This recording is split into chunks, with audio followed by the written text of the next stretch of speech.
pessoal, tudo bem? Queria falar com vocês hoje sobre privacidade e proteção de dados no Brasil. Mas para entender como esse tema começa, eu preciso levar adiante uma história.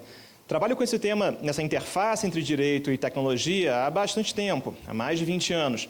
E lá atrás, exatamente em 2001, eu notei algo curioso. No e-mail do escritório, eu começava a receber muito spam.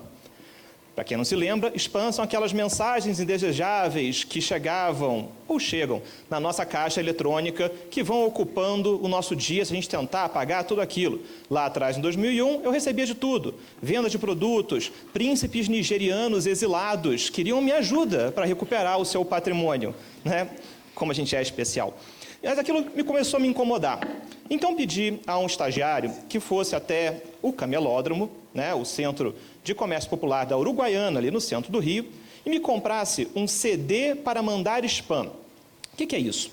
Um CD que possuía milhões de e-mails, através dos quais você conseguia mandar uma mala direta para pessoas que nunca ouviram falar de você, nem queriam receber aquela mensagem.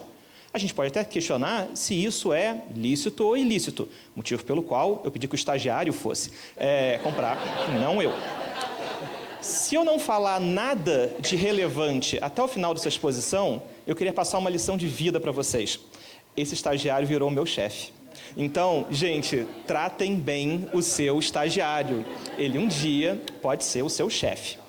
Nesse e-mail para mandar spam, é claro que lá estava o meu e-mail do escritório. E aí eu percebi algo curioso. O fato de que alguém estava pagando exatamente R$10 para mandar uma mensagem para milhões de pessoas, e também para mim. O CD era segmentado. E-mails de funcionários do Banco do Brasil, e-mails de pessoas de escritórios jurídicos, com formação jurídica. E isso me chamou muito a atenção. Lá atrás, em 2001, alguém pagava uma fração de centavos para ter acesso a um dado pessoal meu. Pergunta é, será que isso não é ilícito? O que tem de errado nisso daqui? Será que os meus dados estão sendo violados? Para entender isso, a gente tem que dar um passo atrás e procurar saber como privacidade e proteção de dados se tornam direitos e como nós podemos lutar por eles. Porque no caso do meu e-mail do escritório, era muito simples. Bastava cancelar aquela conta de e-mail e começar uma nova. Mas quando a gente vai falar sobre dados pessoais, talvez fique cada vez mais difícil apagar e começar de novo. Vamos entender como é que começa essa questão. Quando a gente pensa em privacidade vai se tornar um direito só no século XIX. Mas isso não quer dizer que no século XIX as pessoas descobriram a privacidade. Não, muito pelo contrário. Ao longo da história a gente tem diversas situações em que a privacidade aparece como um sentimento, como algo que as pessoas desejam, aspiram. Então, se a gente for ler a Ilíada de Homero, lá existe um momento em que Aquiles briga com Agamenon por conta de uma escrava, Briseida, e Aquiles passa boa parte do poema homérico dentro da sua tenda.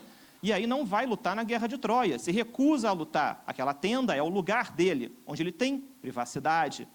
Pula num salto histórico, caímos no século XVIII, talvez um dos personagens mais públicos, o rei francês, também tinha desejo por privacidade. Se a gente der uma olhadinha no mapa do Palácio de Versalhes, a gente vai perceber que lá no meio da floresta, o rei mandou construir, o rei Luís XV, manda construir um Petit Trianon, né, uma edificação para a sua amante, a Madame de Pompadour. Então, até mesmo a figura mais pública também quer ter privacidade. Mas nada disso era um direito. A primeira vez que direito à privacidade aparece, assim conceituado, é em 1890, num texto chamado The Right to Privacy, de dois juristas, Samuel Warren e Louis Brandeis. A forma pela qual privacidade aparece é a seguinte: privacidade é direito ao isolamento, é o direito a estar só, a se destacar da sociedade. E aí a pergunta é, muito bem, será que essa é a privacidade que a gente quer hoje? Será que essa é a privacidade que a gente, hoje em dia, pretende lutar por ela? As coisas mudaram muito. E ao lado da privacidade, a proteção de dados pessoais começa a se tornar cada vez mais presente no nosso dia a dia. Talvez alguns de vocês conheçam esse caso americano da loja de departamento Target. A loja de departamento Target, através de um Big Data, um tratamento de grande volume de dados dos seus clientes, descobriu que clientes, 1, mulheres, 2, que trocam o creme hidratante com cheiro para creme hidratante sem cheiro e que compram também suplemento de zinco, se esses 3 fatores se unirem, ela está grávida. E aí a loja pode mandar cupom de desconto de berço e enxoval, para garantir que o enxoval seja comprado na loja. Como vocês podem imaginar, isso pode dar muito certo ou muito errado. Nesse caso aqui, bastante conhecido, os cupons de desconto foram enviados para a casa dessa menina, de 16 anos. O pai interceptou e disse, mas como vocês estão me mandando esse tipo de cupom? Enfim, minha filha não está grávida. Bom, poucas semanas depois, como vocês podem imaginar, o pai teve que pedir desculpas. A filha estava grávida e ele disse, realmente aconteceram coisas aqui em casa das quais eu não sabia, peço desculpas. Bom, muita gente diz que o pai sempre é o último a saber, mas eu acho que nesse caso a gente está extrapolando um pouquinho, quando as lojas de departamento sabem mais do que a própria família. Essa é a situação de dados sendo tratados para as mais diferentes finalidades. E isso, hoje em dia, é a engrenagem que move uma série de negócios na internet, especialmente redes sociais. E aí, vale aqui um exercício com cada um de vocês. Talvez alguns de vocês tenham conta no Facebook, né? Enfim, nas redes sociais mais famosas e mais utilizadas no mundo. Vocês já foram ver o que o Facebook acha que é o seu interesse? O que o Facebook acha que te faz clicar nas coisas, nos anúncios? Vai na configurações do Facebook, lá você vai encontrar um link para anúncios. É muito interessante. Então, vai lá em configurações, clica em anúncios, ou preferência de anúncios, se você tiver no celular ou no desktop. Clica lá em anúncios, você vai ver o que o Facebook acha que você gosta. Na categoria alimentos e bebidas, o Facebook acha que eu gosto de uísque e de Skol. Eu não sou uma pessoa de destilado, na verdade, nem tomo uísque. Ele pergunta se isso foi útil para você, acho que não. Na categoria esportes, o Facebook acha que eu gosto de futebol, triatlo. Não, isso não é o caso. Né? Futebol de areia, talvez não. E pessoas? Eu devo ser uma pessoa muito eclética. Aparentemente eu gosto do deputado Alessandro Molon, do filósofo Baruch Spinoza e de Ariana Grande. Acho... Ok, retiro o que disse, Facebook, você acertou direitinho. Mas, brincadeiras à parte, também gosto de presidentes do Brasil. É interessante que não é nenhum deles, qualquer um deles está ótimo. E aí, pessoal, eu realmente estimulo vocês a fazerem essa viagem de autoconhecimento, ou pelo menos do que os outros conhecem de vocês. Aí vocês vão ver quais são as empresas que se comunicam com vocês, quais são as empresas que a rede social imagina que vocês teriam interesse. Deem uma olhadinha, passeiem pela dinâmica de customização de anúncios. Acho que é uma forma de vocês entenderem como privacidade interessa, como proteção de dados é importante. E aí é interessante que o próprio Mark Zuckerberg tenha dito lá atrás, em 2010, que privacidade já não era mais uma norma social, porque todo mundo gosta de compartilhar. Curiosamente, é o mesmo Mark Zuckerberg que, nesse ano, diz que o futuro do Facebook é mais privacidade. Depois de todos os escândalos envolvendo vazamentos de dados pessoais, é interessante perceber como, em 9 anos, o debate de privacidade ganhou maturidade, como esse debate cresceu. E vale lembrar, gente, se vocês não estão pagando por um determinado produto, como costuma-se dizer, o produto pode ser você. E aí, um outro tema que interessa para o debate sobre privacidade e proteção de dados é o avanço de câmeras de reconhecimento facial e a utilização dos nossos rostos para as mais diferentes situações. Vale lembrar que isso não é ficção científica. No Carnaval do Brasil, no Rio e em Salvador, nós já tivemos testes pilotos feitos com reconhecimento facial e, inclusive, no Carnaval de Salvador, ficou conhecido o caso do camarada que foi vestido de mulher e foi preso, porque ele era procurado pela polícia. Assim como temos outras situações em que até mesmo em centros comerciais já se começa a fazer uma identificação da pessoa que lá transita, enfim, com bancos de dados da polícia. É bom entender, gente, que nós estamos acostumados a pagar tudo hoje com cartão de crédito. Cada vez mais a gente começa a migrar para a biometria, para a impressão digital. Tem uma diferença muito grande entre o cartão de crédito e a impressão digital. Se o cartão de crédito for fraudado, você manda emitir outro. Se a sua biometria começar a ser fraudada, você não tem como pedir para emitir outra. Então, dados biométricos são muito importantes. E quando a gente caminha para reconhecimento facial, a gente precisa entender quem é que vai ter acesso aos nossos dados biométricos, quem é que vai ter acesso aos nossos dados de reconhecimento facial e o que vai ser feito com esses dados. Me parece que começa a existir uma certa conscientização com relação a esse tema, porque na brincadeira do chamado desafio dos 10 anos, muita gente começou a entrar em pânico. Para quem não se lembra, o desafio dos 10 anos era uma brincadeira em rede social, em que a pessoa postava uma foto de 2009 e uma foto de 2019. Eu não sei por que você faria isso, mas enfim, essa era a brincadeira.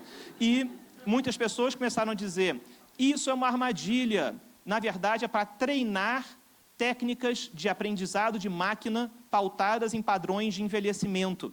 Porque se você está fazendo isso, e milhões de pessoas fazem isso no mundo inteiro, é tudo que uma máquina precisa para começar a treinar padrões de envelhecimento. Eu não quero que vocês saiam daqui paranoicos, e eu não vim aqui, enfim, absolutamente disseminar um niilismo entre vocês com relação ao futuro da tecnologia. Mas gostaria que vocês parassem e prestassem atenção e não saíssem fazendo check-in com foto, com selfie a todo momento e entendendo, se preocupando quem é que coleta esses dados, onde é que esses dados são armazenados e o que pode ser feito com esses dados. E aí, vale lembrar, o Brasil aprovou uma nova lei de proteção de dados, uma lei geral de proteção de dados, que foi aprovada em 2018, entra em vigor em 2020, e essa lei traz algumas ferramentas poderosas que vale a pena vocês conhecerem, que vale a pena vocês se informarem. E por que essa lei é importante? Porque o Brasil ainda não tem uma cultura de proteção de dados pessoais. O brasileiro geralmente não se importa muito com a questão de dados pessoais, principalmente quando na imprensa, quase que toda semana, a gente escuta dizer que uma empresa ou alguma determinada entidade governamental teve dados vazados. E aí é curioso, porque é difícil você construir uma cultura de dados pessoais através das repetidas infrações a esses dados pessoais. Mas parece que caminhamos, né? Em 2018, o tema da redação do Enem foi manipulação de dados dos usuários na internet, o que mostra um início de uma preocupação com proteção de dados. Mas aí eu queria também fazer um alerta, porque quando se fala em manipulação, como apareceu na redação do Enem, a gente está olhando apenas o copo meio cheio. A gente está olhando o aspecto negativo. É bom lembrar que com dados pessoais, com Big Data, se faz muita coisa, se personaliza experiências, empresas desenvolvem modelos de negócio em cima disso. Saber o equilíbrio é a missão de todos nós que vamos poder usar a Lei 13.709 ao nosso favor e entender como ela pode empoderar os usuários para que eles conheçam mais os seus direitos. Então, em 2020, você passa a ter, a partir da lei, direito de saber quais são os dados que estão sendo tratados por empresas e governos, retificar dados que estão sendo tratados, caso eles estejam sendo tratados de forma errada, apagar esses dados, transferir esses dados de uma empresa a outra, numa situação de portabilidade, como existe portabilidade de número de celular, teremos portabilidade de dados pessoais. Esses são direitos que vocês precisam conhecer e, mais que conhecer, se importar com eles e exercê-los, porque nós caminhamos cada vez mais para um futuro no qual os dados formam o alicerce de uma nova economia. Hoje em dia, toda empresa é uma empresa de dados. De forma maior ou menor, toda empresa coleta, armazena e utiliza dados pessoais. E justamente por isso, quando se diz que dados pessoais são o novo petróleo, a gente precisa dar um passo atrás e entender que, na verdade, esse petróleo que se fala é retirado de cada um de nós. Esse petróleo, na verdade, vem de pessoas humanas, que têm a sua rotina, que têm o seu dia a dia minerado, analisado, para chegar a alguma determinada conclusão. E digo isso não para causar medo, mas apenas para alertá-los que esse é um tema pelo qual vale a pena se interessar, conhecer e lutar. E não me venha dizer, e isso é especialmente importante num país como o Brasil, em que grandes cidades são muito inseguras, em que a gente vai simplesmente dizer que, em nome da segurança, nós preferimos abrir mão da privacidade e da proteção de dados. Como uma frase muito famosa costuma dizer, aquele que diz que não precisa defender a privacidade porque não tem nada a esconder, é o mesmo que dizer, eu não preciso defender a liberdade de expressão porque eu não tenho nada a dizer. Obrigado, pessoal.